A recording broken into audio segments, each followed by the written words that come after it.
আমার মতো কারা আছো যারা এই গরমে শুক্তো খেতে খুব ভালোবাসো?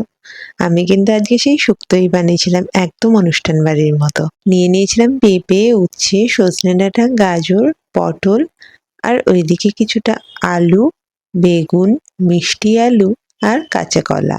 আর কিছুটা পোস্ত আর সর্ষে সমান পরিমাণে নিয়ে মিক্সিং জারে শুকনো খোলায় কিছুটা গুঁড়ো করে নিয়ে তারপর সামান্য জল দিয়ে একটা পেস্ট বানিয়ে নিয়েছিলাম। এবার কড়াইয়ে কিছুটা তেল গরম করে কয়েকটা বড়ি এখানে লাল করে ভেজে তুলে রেখে দিয়েছি। বড়ি ছাড়া কিন্তু শুক্তো একদম ভালো লাগে না। আমার তো একদমই ভালো লাগে না।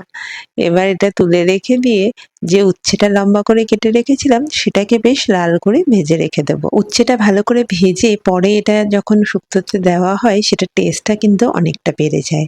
এরপরেই দিয়ে দিয়েছিলাম যে কেটে রাখা বেগুনটা ছিল সেটা।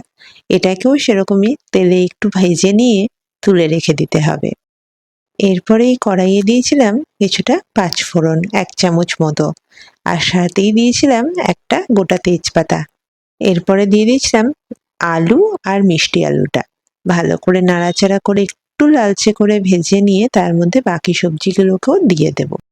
আলুটা একটু লালচে করে ভেজে নিয়ে তার মধ্যে দিয়ে দিচ্ছি সজনে ডাঁটা, গাজর আর পেঁপেটা। কারণ এইগুলো হতে একটু সময় লাগবে সেই জন্য এইগুলোকে আগে দিয়ে দিয়েছি। এখনো কিন্তু পটল আর কাঁচকলাটা আমি দেইনি কারণ ওইগুলো দিলে কিন্তু বেশিক্ষণ রান্না করলে গলে যেতে পারে।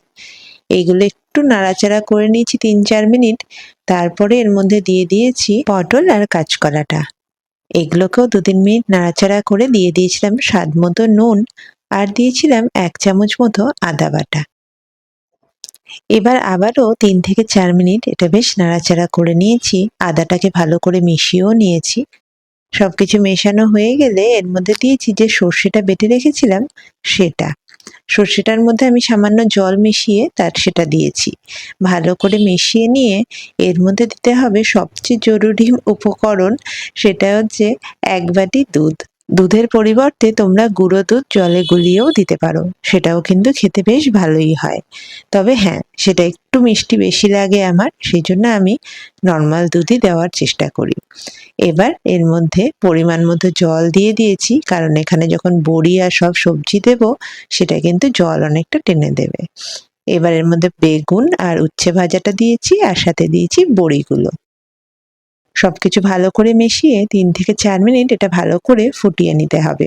যদি মনে হয় জল কম হয়েছে তাহলে জলটাও বাড়িয়ে অ্যাডজাস্ট করে দিতে পারো। নামানোর আগে দিয়েছিলাম কিছুটা রাঁধুনিকে আমি এখানে ড্রাই রোস্ট করে গুঁড়ো করে নিয়েছিলাম সেইটা। রাঁধুনিটাকে ভালো করে মিশিয়ে নিলেই কিন্তু এই শুক্তো একদম রেডি। আশা করি রেসিপিটা ভালো লাগলো। ভালো লাগলে একটা লাইক শেয়ার করে দিও। নতুন আরেকটা রেসিপি নিয়ে খুব শিগগিরই তোমাদের সাথে দেখা হবে।